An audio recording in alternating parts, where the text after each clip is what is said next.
Hi friends, எல்லாரும் எப்படி இருக்கீங்க? 5 ஸ்டார் சலப்பறையின் பணிவான வணக்கங்கள். இன்னைக்கு பிறந்த நாள் கொண்டாட உறவுகளுக்கும் கல்யாண நாள் கொண்டாட உறவுகளுக்கும் எங்களோட வாழ்த்துக்கள். இன்னைக்கு என்ன வீடியோவில் பார்க்க போகிறோன்னா பர்ச்சேஸ் பற்றி தான். வீட்டில் சாமான் எல்லாம் தீர்ந்து போச்சு, அப்புறம் சிறுதானியம் தீர்ந்து போச்சு, அப்புறம் சுண்டல் டெய்லி ஒரு சுண்டல் வேக பார்த்தலாம், அந்த மாதிரி நிறைய சாமானை தீர்ந்து போச்சு. சரி, போயிட்டு வாங்கிட்டு வரலாம் அப்படின்னு சொல்லிட்டு போயிட்டு வாங்கிட்டு வந்தோம். அது என்னன்னு பார்த்துடலாமா? வாங்க வீடியோக்குள்ளே போகலாம். பாருங்களேன், இப்போ தினைன்னா அதில் 2 கிலோ வாங்கியிருக்கேன் நான்.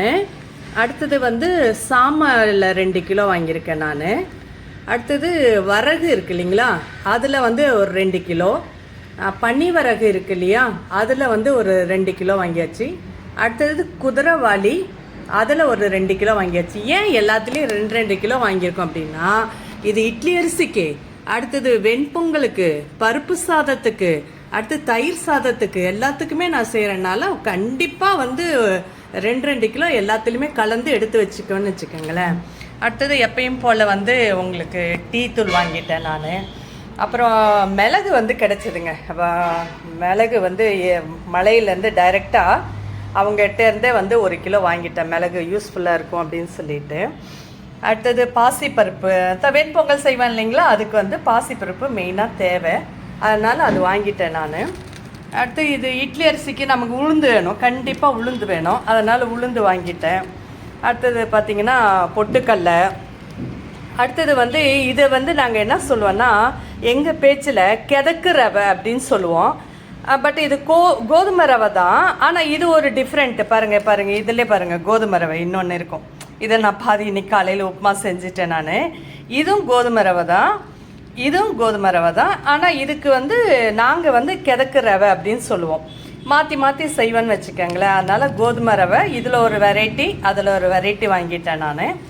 அதே மாதிரி பார்த்திங்கன்னா அவள் இருக்கு இல்லைங்களா, இதில் சிவப்பரிசி அவள் ஒன்று வாங்கிட்டேன் நான். இதை மிக்சியில் போட்டு அரைச்சி அப்படியே பூ மாதிரி, அது ஒரு தடவை உங்களுக்கு நான் வீடியோ எடுத்து போட்டிருக்கேன். இருந்தாலும் இன்னொரு தடவை நான் செய்யும்போது நான் ஷார்ட்டில் காட்டுறேன் நான்.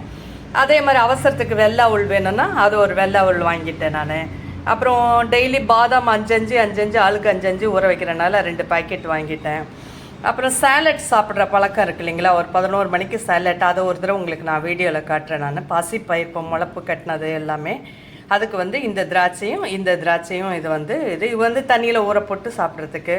அப்புறம் எங்கள் வீட்டில் ரொம்ப நாளாக ஆசையாக கேட்டார், நூடுல்ஸ் ஒரு தடவை செஞ்சு கொடு அப்படின்னாரு. அதனால் ஏதோ 6 மாதத்துக்கு ஒரு தடவை நூடுல்ஸ் ஒன்று வாங்கியாச்சு பாக்கெட்டு. அடுத்து நிலக்கடலை, வறுத்த நிலக்கடலை, இது எதுக்குன்னா சேலட்டுக்கும், அடுத்தது நம்ம உப்புமா செய்கிறோம் இல்லைங்களா, அது போடுறதுக்கும் கொஞ்சம் செஞ்சுருக்கேன். அடுத்தது சுண்டல் வகை, டெய்லி ஒரு சுண்டல் வகை அட்லீஸ்ட் இல்லாமல் இருக்க மாட்டேன் நான். அதில் ஏன்னா அவருக்கு சுகர் இருக்குது, இப்போ சுகர் கரெக்டாக மெயின்டைன் பண்ணிகிட்ருக்கேன். சிறுதானியமும் சுண்டலும் சாப்பாடு அளவு, அது நான் ஒரு தடவை நான் சொல்கிறேன் நான் உங்களுக்கு எப்படி மெயின்டைன் பண்ணோம் டயட் அப்படிங்கிறது. அதுக்கோசரம் பாருங்கள், சிவப்பு சுண்டல் ஒன்று வாங்கியிருக்கேன். அடுத்து பாசி பருப்பு பயிறு இதுக்கு முளை கட்டி சாலட் சாப்பிடுவோம் இல்லைங்களா, அதுக்கு முளப்பு கட்டுறதுக்கு பயிறு வாங்கியிருக்கேன் நான். அடுத்தது இது பீன்ஸு, ராஜ்மா பீன்ஸு, பெரிய பீன்ஸுன்னு சொல்லுவாங்க இல்லையா, இதெல்லாம் சுண்டல் வகை செய்கிறதுக்கு தான். அடுத்தது பச்சை பட்டாணி. இதை என்ன பண்ணுவேன்னா, மேக்ஸிமம் பிரியாணி செய்வேன், தக்காளி பிரியாணி செய்யும்போதோ இல்லை காளான் பிரியாணி செய்யும்போதோ செய்வேன் நான். அதே மாதிரி உப்புமா செய்யும்போதும் இதை நான் வேச்சு அதில் போட்டு செஞ்சு செய்வேன்னு வச்சுக்கோங்களேன், நல்லா டேஸ்ட்டாக இருக்கும். அதில் அடுத்தது சுண்டல், பெரிய சுண்டல், வெள்ளை சுண்டலில் பெரிய சுண்டல் இது, அதில் சின்ன சுண்டல் இது. அந்த பச்சை பட்டாணி இருக்கு இல்லைங்களா, அதில் இது வெள்ளை பட்டாணி. அது பெரிய பேக்கெட் கிடைக்கல, 1/2 கிலோ கிடைக்கல, 1/4 கிலோவாக 2 கிடச்சிது. அடுத்து இது டபுள் பீன்ஸுன்னு சொல்லுவாங்க, செம்மையான ப்ரோட்டீனுங்க. இத்தனை பயிர் வகை நான் வாங்கி மாதம் ஆனால் வாங்கிடுவேன். எது தீர்ந்து போச்சோ, முன்ன பின்ன தீர்ந்து போச்சோ அது வாங்கிடுவேன். டபுள் பீன்ஸ் இதில் ஒரு தடவை உங்களுக்கு நான் குருமா வச்சு காட்டுறேன். அப்படியே கறி, அதாவது கறி டேஸ்ட்டில் இருக்கும், செம்மையாக இருக்கும் கறி டேஸ்ட்டில். அதை நான் உங்களுக்கு ஒரு தடவை சொல்கிறேன் நான். ப்ரோட்டீன் நிறையா இருக்கும். அப்புறம் கடுகு கொஞ்சம் தீர்ந்து போச்சு, கடலப்பருப்பு, அப்புறம் ஜீரகம் கொஞ்சம் தீர்ந்து போச்சு. அப்புறம் கொசு ஒன்று ஹெர்பல், ஒன்று ஆர்டினரி ஒன்று வாங்கியிருக்கு. எப்பயுமே டே அண்ட் நைட் எரிஞ்சிட்டே இருக்கும், ஆஃப் பண்ணுறதே கிடையாது. அடுத்தது சோப்பு, சந்திரிக்கா சோப்பு வீட்டில் கேட்டாங்க, அதனால் அது சந்திரிக்கா. அடுத்த ஓடானில் பாத்ரூமில் நமக்கு வந்து ஸ்மெல் வராமல் இருக்கிறதுக்கு பேஸ்ட்டு. அடுத்தது வந்து பார்த்திங்கன்னா இது வாஷ் பண்ணுவாங்க இல்லையா, பாத்திரம் வாஷ் எக்ஸோ.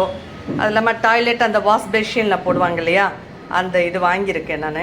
இன்னும் இதில் ஒரு 2-3 பொருள் வந்து எல்லாம் பத்தலன்னு எடுத்துட்டேன் நான். அரிசி கொஞ்சம் எடுத்துட்டேன் நான். எடுத்து பேக் உடச்சி தேவையாக இருந்தது, அதை உடச்சி எடுத்து பக்கெட்டில் நான் போட்டு வச்சுட்டேன் நான். இதெல்லாம் சேர்த்து ஒரு 4000 சம்திங் ஆச்சுங்க. இது அதாவது கண்டிப்பாக வந்து மாதம் ஆனால், ஏன்னா இவருக்கு வந்து சுகர் இருக்கிறனால கண்டிப்பாக அந்த டயட்டு நான் வந்து மெயின்டைன் பண்ணிகிட்டே வரேன்னு வச்சுக்கோங்களேன். அதனால் வந்து நான் வந்து இந்த செலவுகள் மாதம் ஆனால் அட்லீஸ்ட் அந்த பலசரக்குக்கு 6000 to 7000 இதுக்கு மட்டும் தனியாக செலவு. காய்கறி செலவு அது தனி வச்சுக்கோங்க. இது வந்து மட்டும் உங்களுக்கு வந்து 6-7000 மினிமம் ஆகிடுதுன்னு வச்சுக்கோங்களேன்.